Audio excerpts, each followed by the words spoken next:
이 시간에 우리에게 주시는 하나님의 말씀은 창세기 45장 1절에서부터 11절입니다.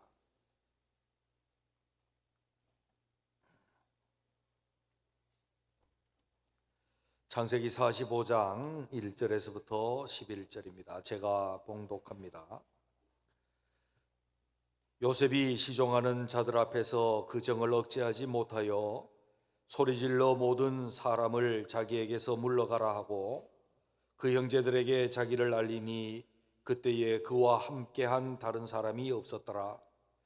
요셉이 큰 소리로 우니 애굽 사람에게 들리며 바로의 궁중에 들리더라.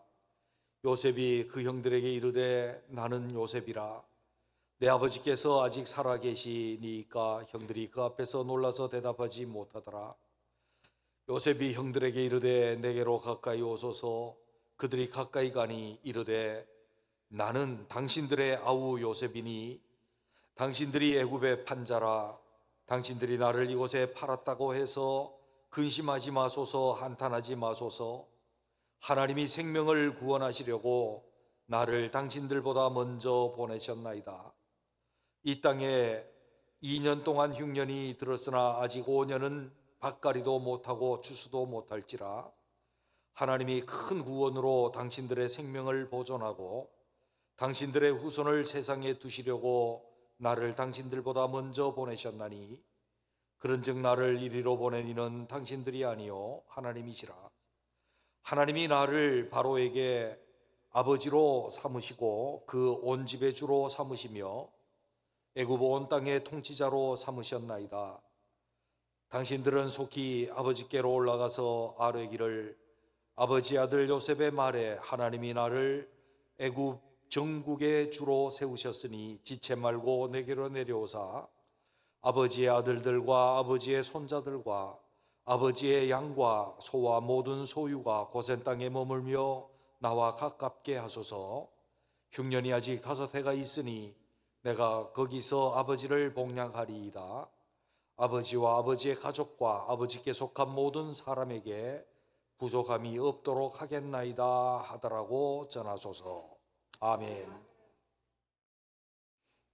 옆에 있는 분들과 한번 인사를 하시죠. 예배 시간에 배울 수 있어서 감사합니다. 저랑도 한번 하시죠. 예배 시간에 배울 수 있어서 감사합니다. 아멘. 요셉은 태어날 때부터 아버지의 사랑을 독차지했습니다.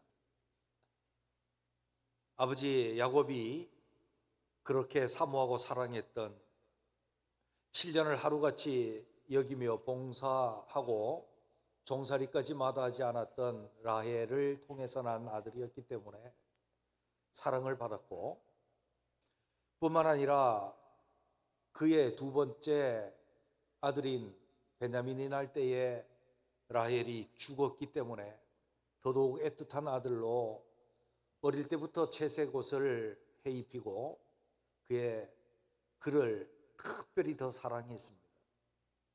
그의 형들은 시기와 질투를 할 수밖에 없었습니다. 인간적으로 보면 당연히 아버지는 장자도 있었고 그 앞에 많은 형들도 있었고, 그런데 요셉을 특별히 더 사랑했기 때문에 질투했습니다. 그런데 불난데 기름을 붓는 꼴로 그가 꿈을 꾸었습니다. 곡식단이 있는데 형들의 곡식단이 내 곡식단에다가 절을 하더이다. 꿈을 꾸고 그것을 마구 형들한테 이야기를 합니다. 형들은 더더욱 기분이 좋지 않았겠지요. 그런데 다시 꿈을 꿉니다. 해와 달과 11별이 내 별한테 절을 하더이다 그랬습니다. 그래서 형들이 이미 알고 있는 것입니다. 내가 과연 너에게 절을 하겠느냐? 더더욱 시기하게 되었고 그의 시기는 기회가 왔습니다. 들에 요셉이 혼자 있을 때 그 형들이 그를 죽이고자 하였으나 루벤이 그를 살리고자 해서 구덩이에다 던지자 라고 말을 하고 구덩이에다가 던져버렸습니다.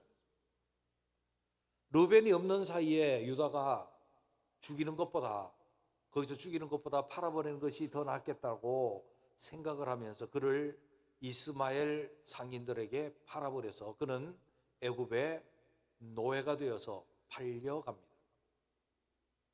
아버지의 사랑을 듬뿍 받고 자라던 그가 하루아침에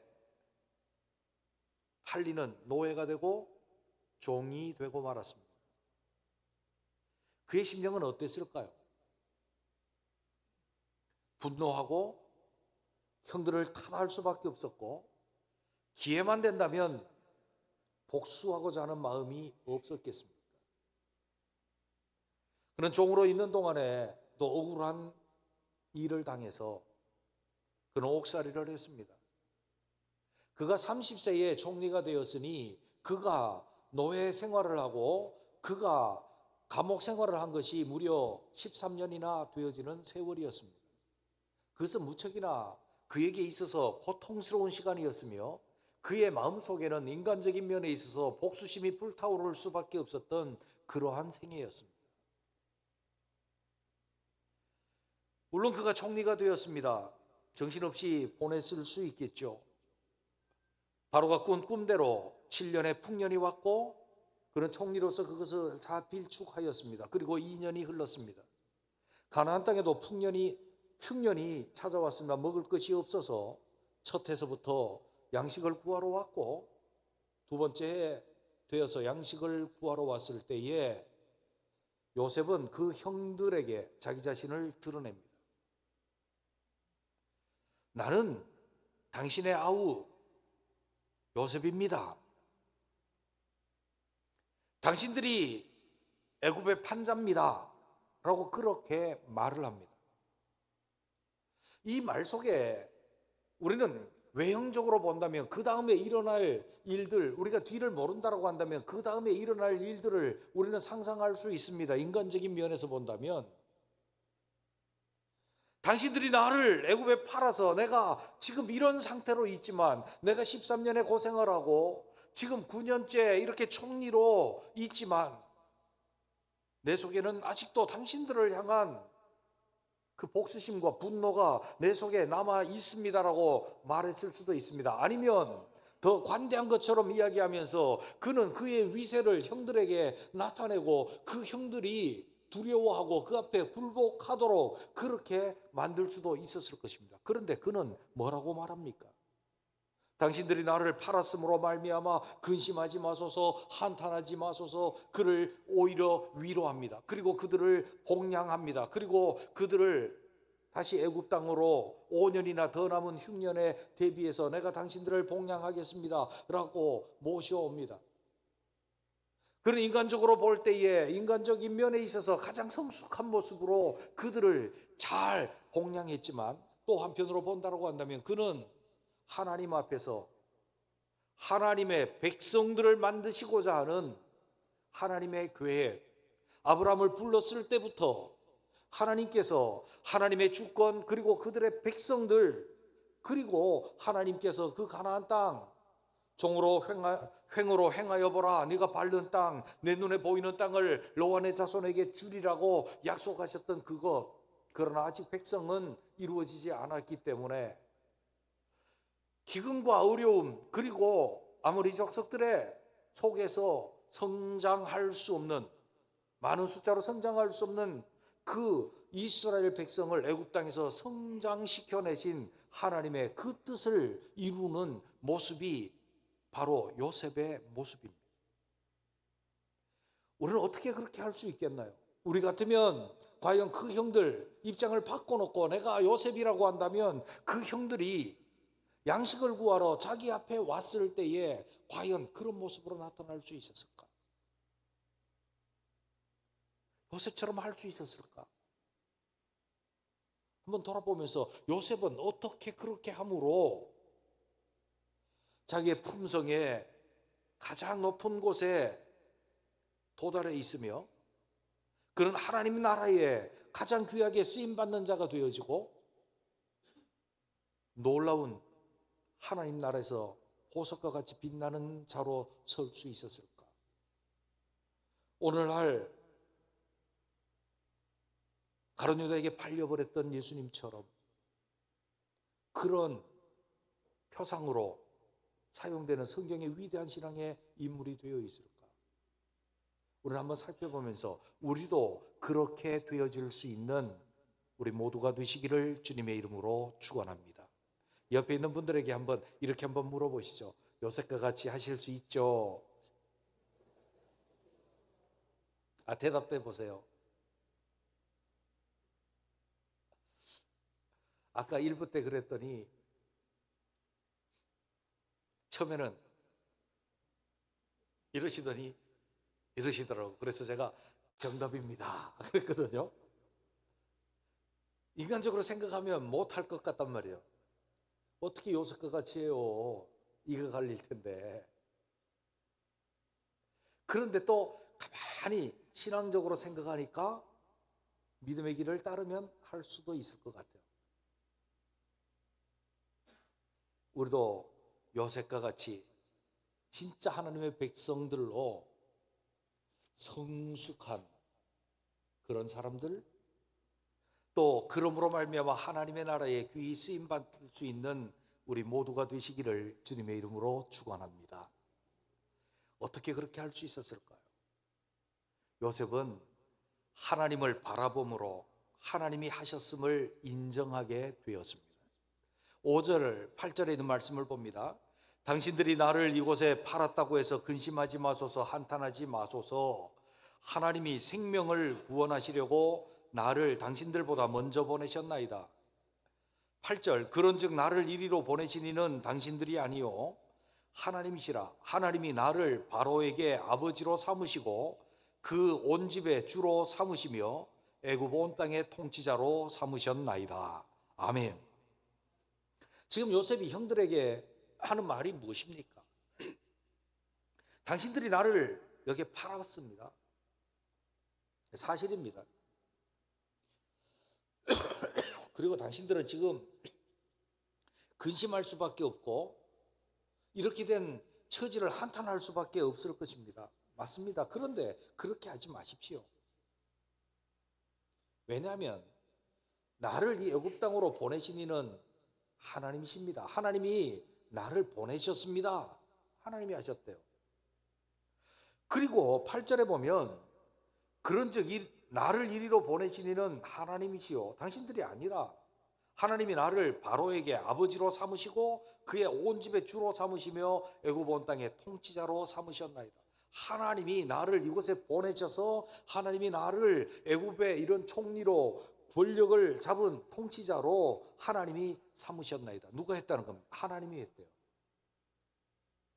어떻게 이런 고백이 나올까요?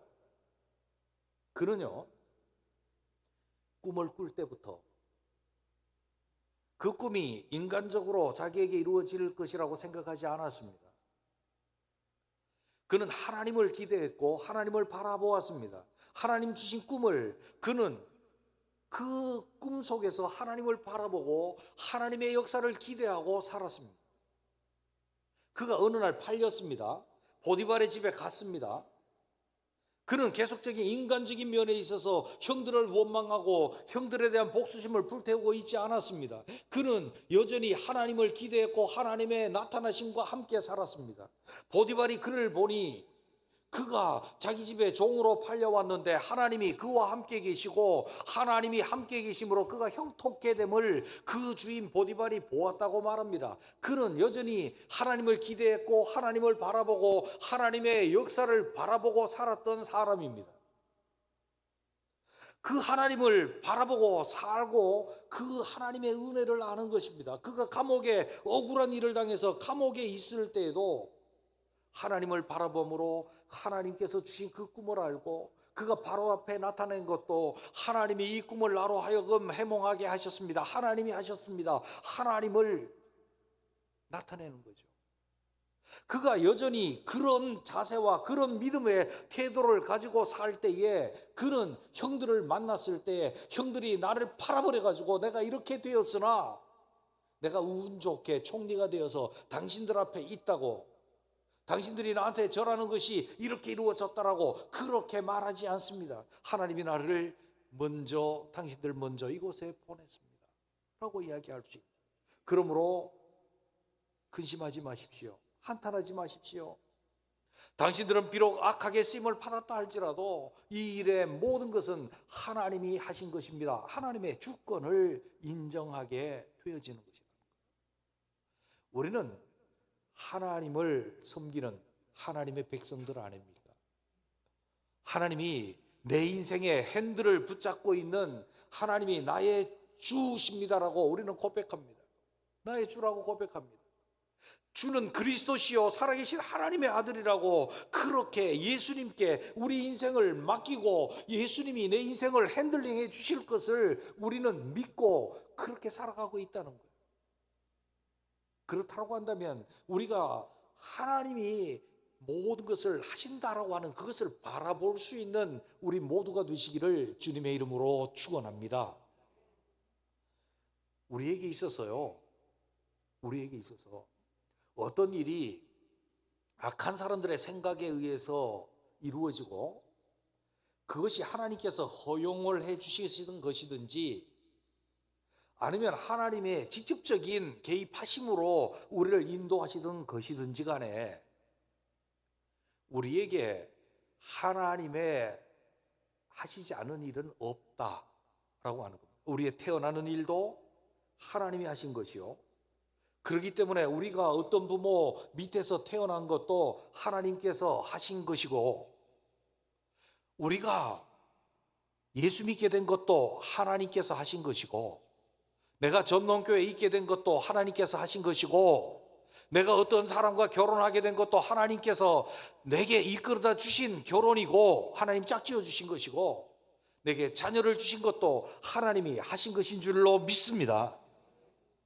이것을 인정할 수 있을 때에 우리는 하나님이 하셨기 때문에 나에게 잘못한 사람들도 오히려 위로하고 용서하고 그 사람들을 통해서 역사하시는 하나님의 역사를 우리는 바라볼 수 있게 되어진다라고 하는 것이에요. 내가 어쩌다가 이런 부모 밑에 태어나서 그럴 수 있습니다. 청소년기에 자라나면서 우리는 충분히 그럴 수 있습니다. 비교해보니 내 친구는 인품 좋고 부자이고 또 자식을 지극히 사랑해서 뒷바라지 잘해주는 부모를 두었더라고, 내 친구는. 근데 우리 아버지는 부자도 아니고 공부도 많이 못하셨고 탁월한 인품을 가지지도 못하셨고 그래. 그러면 청소년 시기에 어때요? 내가 어쩌다가 이런 부모 밑에서 태어나서 한 번쯤은 그럴 수 있지만 그 생각이 견고한 요새로 자리를 잡으면 그 아이는 삐뚤어진 아이가 된다 말이죠. 삐뚤어진 아이가 돼. 저도 어쩌면 그런 비슷한 부류의 아이였는지 몰라요. 그러면서 저는 예수를 믿었지만 그걸 몰랐어요.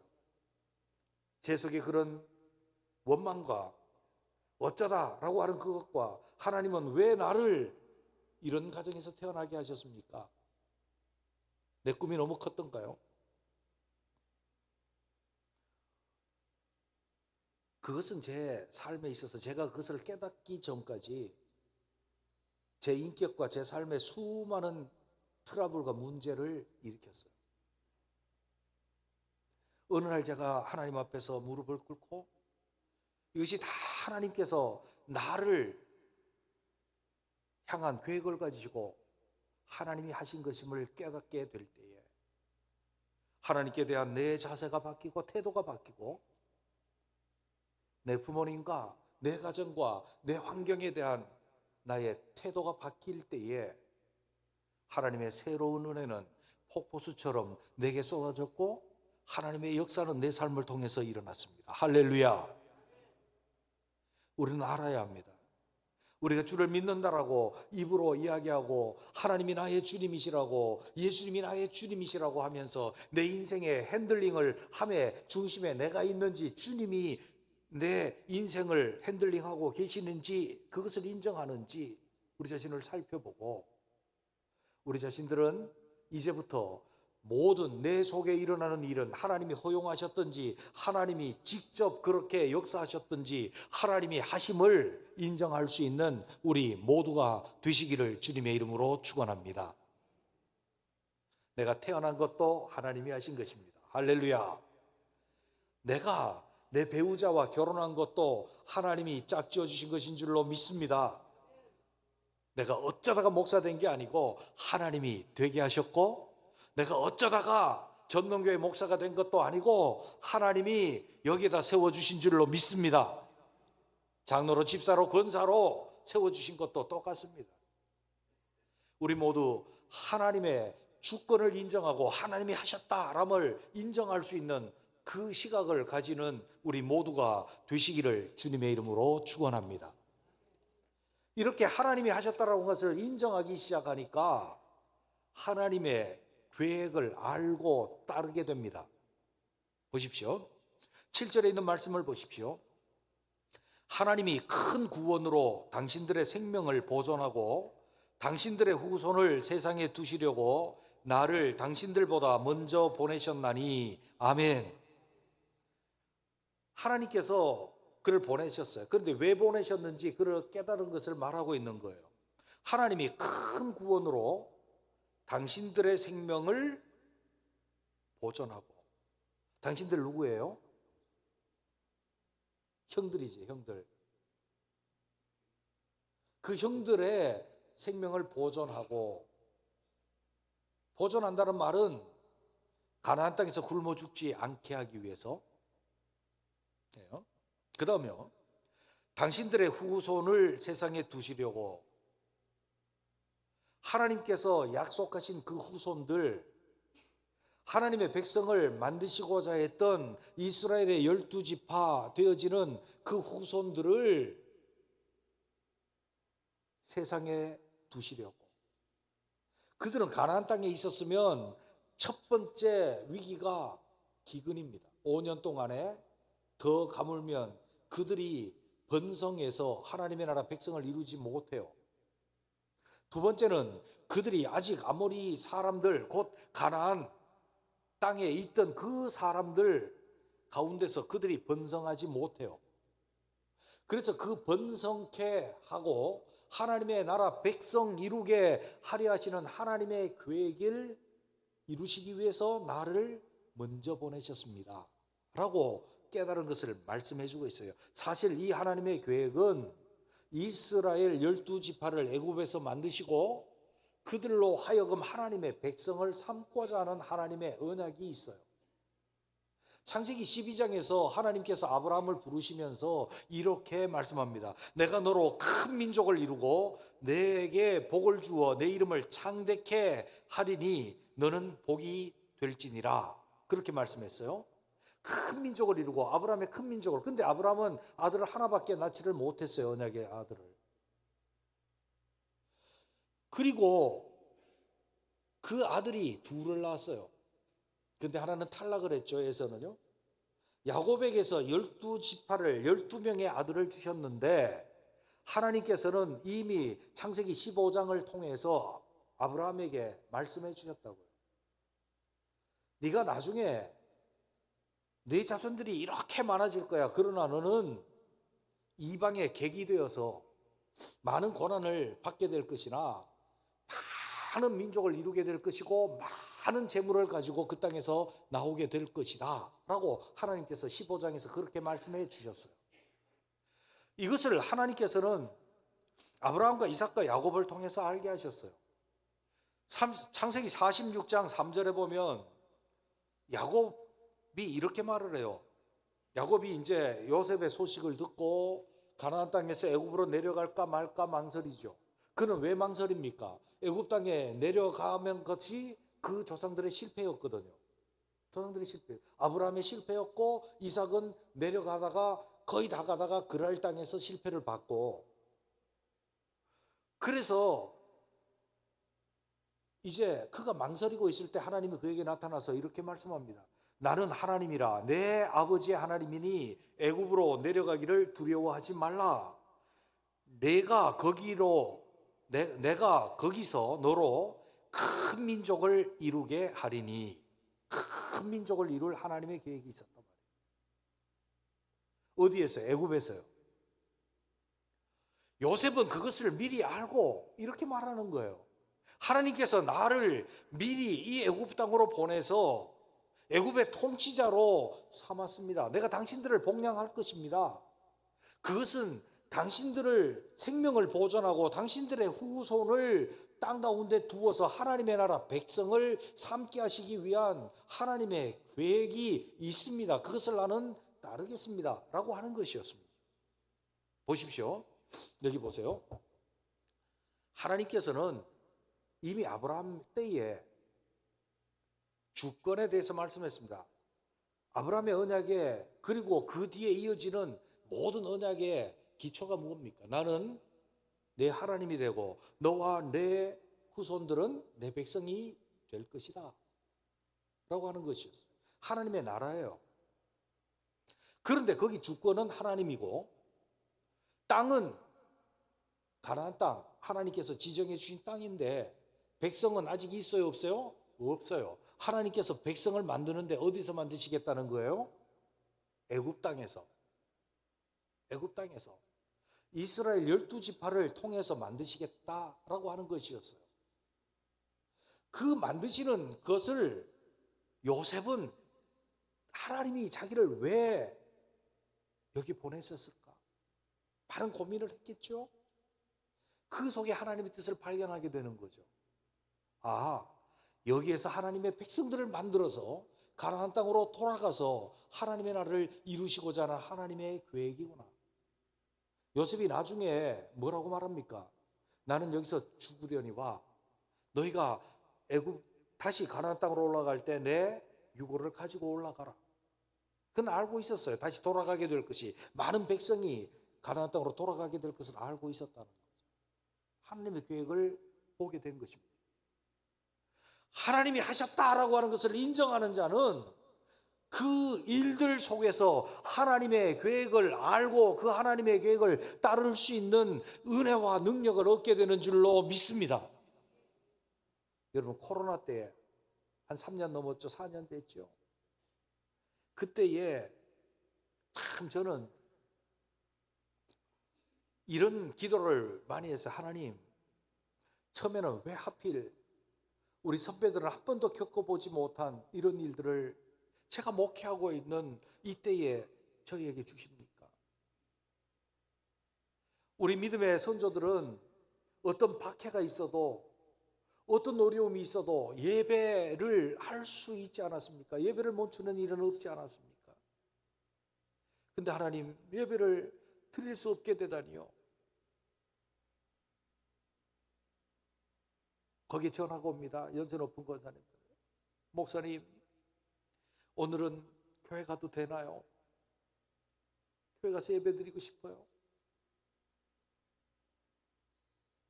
함께 예배를 드려야 될 목사가, 예배를 독려하고 창려하고 예배를 명해야 될 목사가, 권사님 조금만 더 기다려주세요.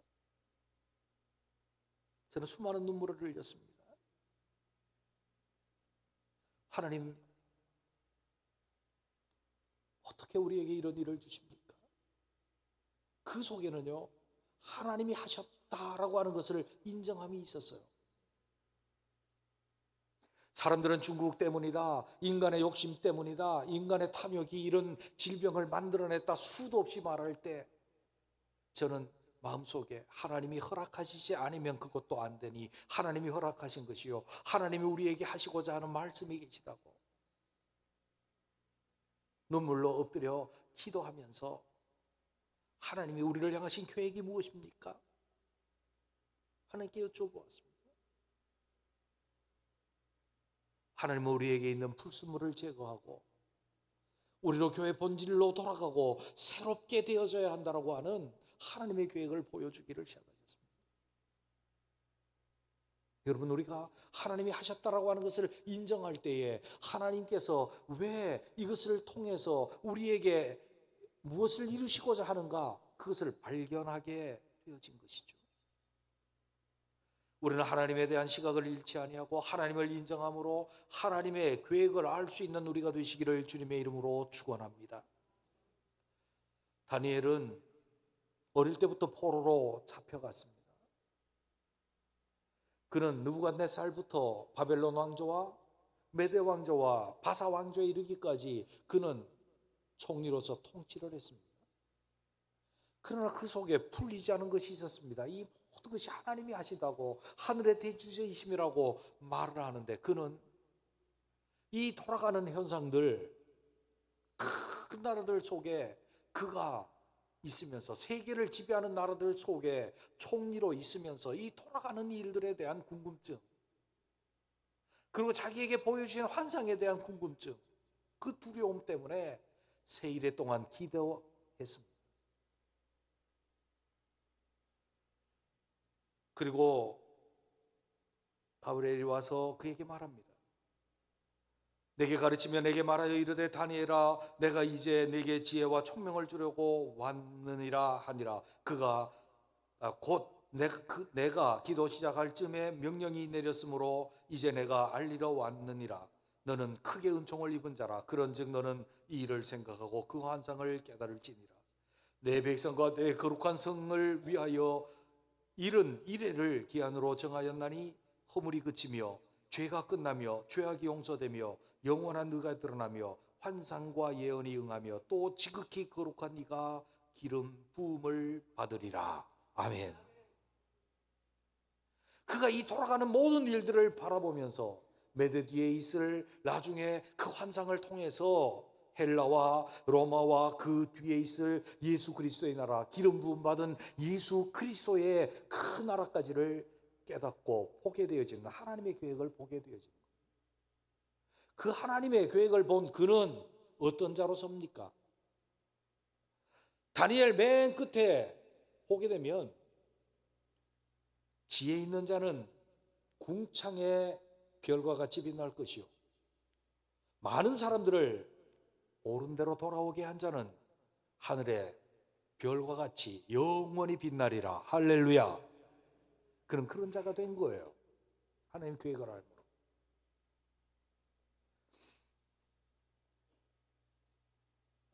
우리가 어떤 무능하고 좀 포악한 까탈스러운 남편 밑에 있다고 생각해 보십시오. 하나님이 도대체 왜 이 사람과 나를 결혼시켰을까? 깨닫지 못하면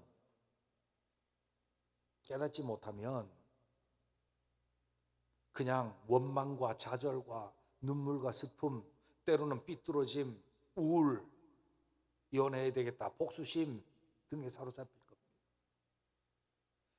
그러나 하나님이 하셨음을 깨닫고 하나님이 왜 하셨는지를 깨닫는다라고 한다면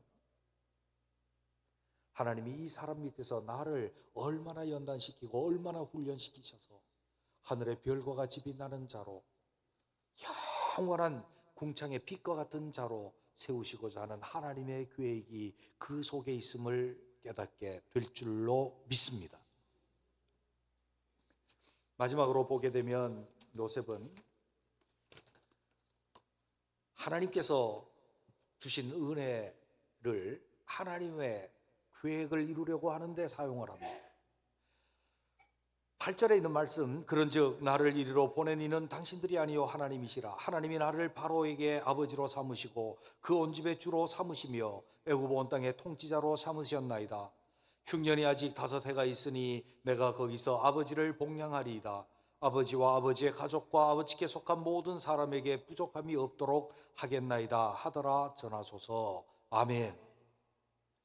그가 지금 하나님께서 하나님의 계획을 위해서 자기를 뭐를 삼으셨는가 하면 바로에게 아버지로 삼으시고 바로에게 지혜를 빌려주는 아버지와 같이 존귀한 자로 세워주시고 그 온 집의 주로 삼으시고 온 애굽의 통치자로 세워주셨어요. 이것은 하나님께서 하나님의 계획을 이루시기 위해서 그에게 은혜를 주신 거예요. 그것을 말했어요.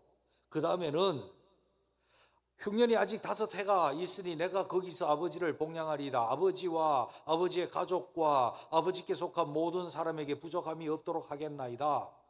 그러니 다 내려오십시오. 그리고 고센 땅에 그들을 모셔서, 고센 땅은 넓고 여유가 있는 땅이었습니다. 거기서 백성이 형성되도록 그렇게 봉양하겠습니다 라고 하는 거죠. 보세요. 그는 하나님의 계획을 안 다음에 하나님의 계획을 위해서 자기에게 주신 그 은혜를 하나님의 계획을 위해서 쓰는 것입니다. 하나님 주신 그 권세를 복수하는 데 쓰지 않았습니다. 하나님 주신 그 권세를 자기 자신을 과시하는 데 쓰지 않았습니다. 그 가족들을 봉양하고 그 형들을 봉양함으로 그 형들의 후손들까지 거기서 번성하고 하나님의 백성을 이룰 수 있도록 자기가 봉양하고 그것을 쓰겠습니다 라고 했던 것이죠. 우리는 우리에게 주신 하나님의 은혜, 하나님 왜 주셨다고 생각하십니까? 영적인 은혜를 주셔서 말씀의 은혜를 주시든지, 기도의 은혜를 주시든지, 신비한 은혜를 주시든지, 하나님께서 능력 행함을 주시든지, 섬기는 은사를 주시든지, 어떤 은혜를 우리에게 주시든지, 육의 건강을 주시든지, 아니면 관계에 복됨을 주시든지, 아니면 은사와 지혜를 주시든지, 재능을 주시든지, 그것을 하나님이 왜 주셨다고 생각하십니까? 우리가 하나님께서 우리 자신을 만들어가고 계시고 하나님의 계획 속에 있는데 하나님이 주셨다고 한다면 그것을 하나님의 계획대로 사용하도록 우리에게 주신 것임을 우리는 깨달아야 할 줄로 믿습니다. 그렇기 때문에 하나님의 뜻대로 쓰겠습니다 라고 할 때에 요셉이 단순히 자기가 그 사람을 용서한 사람에 그치는 것이 아니라 신앙인으로서 하나님께서 이루시고자 하는 하나님의 백성들을 이루어내는 하늘나라의 별과 같이 빛나는 자가 되었다라고 하는 것을 보게 되어집니다. 우리는 고백해야 합니다. 하나님 내게 주신 모든 은혜와 은총들은 하나님의 계획을 위해서 주신 것이다. 그렇다고 한다면 어디다가 써야 할까요? 우리 개인들이 한번 생각해 보십시다. 하나님이 우리 개인에게 주신 은혜가 무엇입니까? 영육간의 관계적인 모든 면에 있어서, 우리 환경에서, 우리 재능에서 주신 은혜가 무엇입니까? 왜 주셨습니까? 구체적으로 우리는 그 은혜를 어디에다가 사용해야 되겠습니까?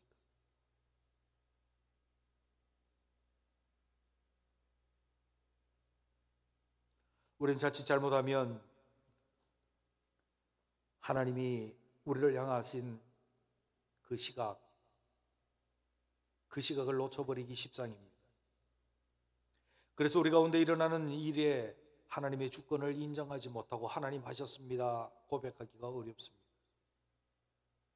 그러므로 하나님의 계획도 알지 못하고 하나님의 계획에 협조하거나 수종 들지도 못합니다. 하나님의 시각을 갖는 훈련을 하십시다. 그리고 하나님이 하셨다라고 하는 하나님의 주권을 인정하십시다. 그때 우리를 향하신 하나님의 계획을 우리는 발견하게 될 것이고 우리에게 주신 은혜를 그 계획 속에 사용하는